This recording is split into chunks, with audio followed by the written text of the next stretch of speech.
Omulaba fa programu akafuba onkwebaza okubeera nti owayo akadde n'otambula naffe weebale emirimu gy'okola n'ebintu by'okola byonna okulaba ng'eggwanga lino likyuka.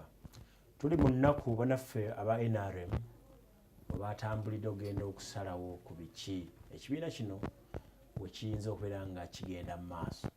Pulaani yaabwe yonna yakola nti banyweza obuyinza era nga bweri nti yeba pulaani y'omuntu yenna kebeera FDC oba Democratic Party oba ekibiina ekirala kyonna nga kiri mu buyinza buli lwe kituula kitunula okulaba engeri gye kiyinza okuba nga kisigala mu bukulembeze. N'olwekyo ye pulaani y'abannaffe aba NRM leero gye baliko ekyankwanze. Bannaffe aba okuva mu gavumenti y'e Rwanda bakyagenda mu maaso n'okubeera nti ensalo baziggadde wabula tujja kuba nga twogera ku nsonga zino okulaba kiki kibadde kitya bitambudde bitya era Munnayuganda ayinza kubeera nga aganyulwa atya. Kasooke nkuwe abalina mu studios olunaku lwaleero nina munna NRM Gita Rawlings era nga be babadde mu Africa Now okulaba nti bategekera eggwanga lino Uganda ne Africa yonna okugitwalira awamu okulaba butya bweyinza okubeera nti ekyuka era esigala ng'egenda mu maaso mu bulungi. Nina Moses Bijirwa. Moses Bijirwa musajja wa People Power. Simanyi oba waliwo ekirala kyayinza okweyongerako oba tumwongereko FDC oba People Power FDC. Sinawuliramu People Power NRM. People Power DP simanyi biki. Namusa kubatulaba. Abatulaba bafa abalungi nate ndi musanyufu okukomawo mu studio za Salamu TV. Ndi wa mukisa nti nkomyewo nga kyali mulamu ebintu bingi ebibaddewo okuva lwe nali wano naye abatulaba baffe mbagaliza programu ennungi. Uniform eno mbadde sinabagigendera mulina n'amasaati nago galiko uniform sikakofiira koka ekintu tulina okijjanjawaza kubanga tukiikiririzaamu so eno baaji eno nkulu nnyo ya People Power mulimu abantu baffe ba corporate abasobola teekako kofiira jozi nagenda nenningiza mu motoka yo nga ndabo mulimu ebijaketi bya People gwe tebabikubira migulu tebimenya mateeka era singa nali mumenyi w'amateeka singa navadda ku luguudo niwankubadde era nga nkwatiddwa emirundi mingi emirundi 26 naye ebintu bye tukola tebimenya mateeka. Bw'ogamba nti twetaaga change tekitegeeza nti omenye mateeka era oba oli musemateeka mwennyini mwoba otambulira because yetukkiriza. People Power bijira okukola mulimu kinjagala okunoonyereza kwa ndaba ssente n'akasusu keeyongedde ennaku zino. No, just nze ng'omuntu Katonda bw'ati bwe yantonda sibira musiiwuufu nnyo naye sijja kugamba nti nziguddewo wali edduuka because nze kasita gavumenti iraba nti ntadde wali akaduuka nga esala amagezi gonna nabirinako duuka nayinako ebbaala emakindi eyo nga yesingawo amaanyi ne gavumenti negikuba negiteeka wansi. So kakati ndi munabyabufuzi wa buli lunaku full time politician n'olwensonga eyo nze Bigirwa Moses coordinator wa People Power mu Eastern Region ate era munakibiina kya Democratic Party. Gita yes sir mukulike eyo emunyonyo twavuddeyo byatutte emunyonyo bibadde bingi sooka ntwala omukisa okulamusa ku batulaba n'abatuuliriza. Nze Gita Rawlings Kasirye Gita Rawlings ndi ku lukiiko olwa National Executive Council lw'ekibiina ekifuga eggwanga era nga ndi musajja wa NRM. Mulina pulaani ey'okuva mu buyinza? Nga bw'omanyi ekibiina ekiri mu buyinza kirina kulwana kyenywezezza kitya okubeera mu buyinza so pulaani eyo tennabaawo olw'ensonga bano mubalabamu obunafu bwonna bwe muyinza okuyita? People balina obunafu bungi.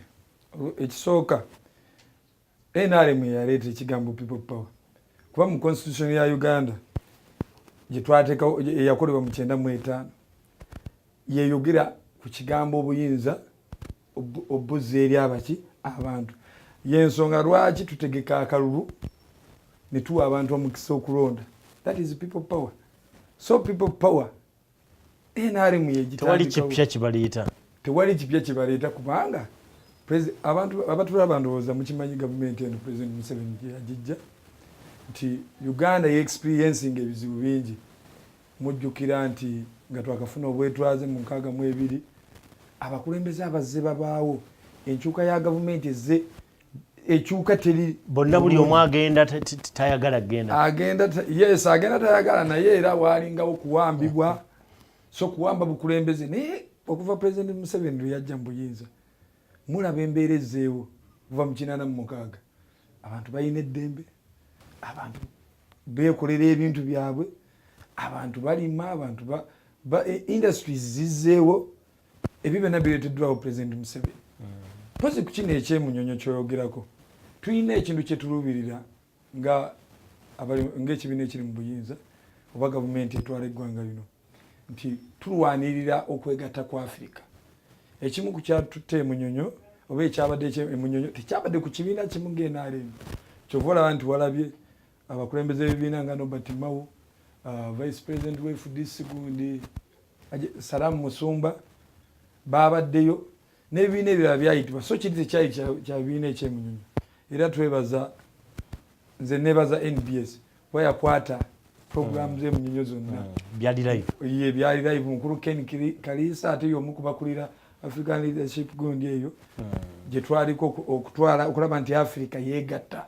President Museveni kyaluubirira wabeere bino bye mulaba closing border singa tubeera bumu nga tukkaanya nsuubira okwegatta kwa Africa kusobola okuba okwangu.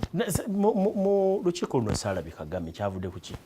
Kagame tiyabaddewo olw'ensonga yes tuli mu East African Community naye kino twabadde ku Africa eyawamu y'omu ku baayitibwa naye lwaki tupromoting ekintu kino African integration kwe kulaba nti singa eggwanga lifuna obuzibu n'eggwanga lyaffe wabeerawo okuteesa okw'emirembe. President Museveni ebyo byaluubirira okulaba nti tubiteekawo naye nga tuli beetegefu mumanyi ekyabaddewo omukulu President wa Kenya Uhuru Kenyatta agezaako okulaba nti atereeza ayingira mu kukwatagana kwa Uganda ne Rwanda. So ebyo mu bwangu ennyo President Museveni alina obusobozi. Waliwo gwe nalabye analyst omu yagambye nti Kenya Vice President ebigambo byayogedde ng'ali emunyonyo okusinziira ku ebyo Kenyatta ate tayinza kutabaganya bantu abo lwa nsonga oli yalaze side Vice President nti ali nnyo ne Uganda kakati ate President we tayinza kubanga yagenda okumatiza Kagame nga Vice President amaze okubeera emunyonyo n'alaga nti Rwanda nkyamu. Olowooza tekyakolebwa mu mutima kiyinza okuyamba. Nze Lawrence ne Bigirwa tuba banjawulo era tuba n'emito gyanjawulo. His Excellency William Ruto is a Deputy President of Kenya.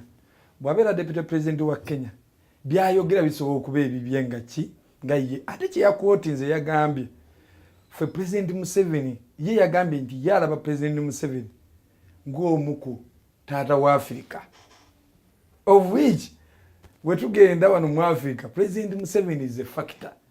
President Museveni okubeera nga factor mulimu abakulembeze oba amawanga mangi gataddemu okwegamba okubeera nga gali stable because of President Museveni. Kankuwa example Kenya eyo mumanyi ekyaliwo 27 okwekalakaasa kwe Kenya President Museveni y'omu ku baagenda mu negotiation. So Ruto ate okimanyi bulungi nti yaliko minister mu biseera yali minister kyenjukira obulungi yali minister wa education by that time. So yalaba bannakenya abangi abaali bagenda okufa President n'ayingirawo akola negotiation ezo. President Uhuru Kenyatta mu mulabiro yasoose okumiitinga Kagame yazzeemu ate najja ne wano Uganda n'amiitinga President wa Uganda. So mwami Ruto gamba nti atunulira President nga taata wa Africa oba nga taata waabwe olw'ebirungi byakoledde Africa twayiza wamu. Amagye ga Uganda gali Somalia, amagye ga Uganda ogasanga Kenya oyinza osanga nayo waliwo ekyo tebagiyambamu kyenjawulo. So tekirina bwe kyawulira Kenya nayo Rwanda kugaana kukkiriza Uhuru Kenyatta kutabaganya mawanga gano. nawuliddeko ku president wa Rwanda Paul Kagame ng'agamba nti ezimu ku nsonga esinga okuba nti mbi nnyo ezimulemesa okukwatagana ne Uganda be bantu abazibasibwa bannansi ba Rwanda. Wano gavumenti ya Uganda tennaba kuvaayo kwogera ku kintu ekyo era bwe bibaawo ebyogerwa bibeera diverted, tewaliwo kintu kijja nga kirambulukufu. Naye mbadde mpuliriza speech nga sinaba kutuuka wano ntudde ne mpuliriza Kagame ng'ayogera okumala essaawa nnamba ng'agamba nti munnansi wa Rwanda wano mu Uganda okubeera obulungi ne security ayina kulaga nti takwatagana na gavumenti eri mu buyinza e Rwanda. N'agamba nti waliwo bannansi ba Rwanda bangi abatwalibwa kumpi buli lunaku ne basuulibwa ku booda. Sibimanyi simanyi oba olina ky'obimanyiiko. Ekisooka mu ekyo kye tulina okumanya ffenna abaliwo oba nammwe abatulaba nti Rwanda oba Abannarwanda ggwanga eriri mu constitution ya Uganda ng'agamu ku mawanga gali mu Uganda. Oba okiraba? So mu mbeera eyo oba weewava ensobi. So mu mbeera eyo being nti Bannarwanda bali mu constitution ya Uganda ng'eggwanga lyetumanyi obulungi. Kwegamba gavumenti ya Uganda bw'eneekwatanga Omunnarwanda ali mu constitution oba bwekwata tugeze mu Uganda emukutte ng'ali mu constitution eba etulugunya Bannarwanda. Ate naawe okimanyi bulungi nnyo nammwe abatulaba nti Abannarwanda bangi abali wano ne being nti nno baliwo mu butuufu teri atakola nsobi. Ate n'ekirala mu butakola nsobi zisuubira nti President Kagame byakyozinga Uganda nti bisobola okuba nga bituufu olw'ensonga liri ggwanga eririwa ekirala nti President Museveni afuba okulaba nti waddawo enkolagana olw'ensonga Uganda ffe tusinga ofiibwa buli we tuba tetutwala bintu wa Rwanda. Uganda yesinga ofunamu ennyo sente ze tufuna okuyingiza ebintu e Rwanda zisinga eza Rwanda zeekufuna okukola. Njagala kudda eri Moses Bijirwa. Bijirwa mwagala kujja mu bukulembeze mwe nga ba People Power. President Museveni ye mukulembeze wano gwe tubale tumanyi nga Jita bw'ayogedde ye amuyise abadde akootinga oli nti taata wa Africa taata wa mu Africa. Tumumanyi ng'omusajja eyasoma n'akuguka ekigambo eky'okukolagana n'ensi endala era abadde akigezezaawo. Lwanda emulemi mu kiseera kino wiikisi 2 ensalo tewakyali. Mwe muyinza kukyusa mutya enkolagana? Mwe muyina taaki ki? Okusookera ddala zikiriza mbeeko akagambo k'ensuula ku miitingi yabaddeyo then ntuuke ku nsonga ey'emunyonyo. Ekisooka omukutano baguyita mukutano mu Luswayiri. Olukiiko lwadde lwa kifeere nnyo okusinziira ku attendensi yaalwo. Abantu abaalubaddemu bantu ba ku street z'omu Kampala. Okumanya lwadde lwa kifeere. Bwana Museveni yatuuse okuyita ba scientist ne baleetera ekivubukavubuka mu kikya sayansi. Abantu babayitiranga ku simu mangu mujje bannaye mujje badye mu mitwalo 5 buli lunaku. Kakati gwaze ofuna 10 bali bananyini kintu bafunaga ana. Kati bw'oba obuli e Kampala nga bw'obumanyi tewali watayinza butatula mu lukiiko ng'olwo ng'agenda kufuna emitwalo gye 10 ebyo byabadde munda mu lukiiko olwo. Ekyokubiri toyinza gamba mbu oyisa olukiiko lwa Afirika n'ofunayo pulezidenti w'e Somalia owulidde Somalia. Kakati Kenya olw'okuba oli omuvubuka mbu ayagala kufuga Kenya na oyo Ruto alwana alowooza President Museveni asobola omufuula pulezidenti w'e Kenya kwe kukola remarks ezo mbu you cannot run away from responsibilities. How? Era tugenda mwanukula mwami Ruto ndi mukuteekateeka tugenda kumwanukula. Okiwulire taddamu kusaalimbira mu Uganda. Yakajja wano ng'ayogera akola reckless statement emirundi egyo.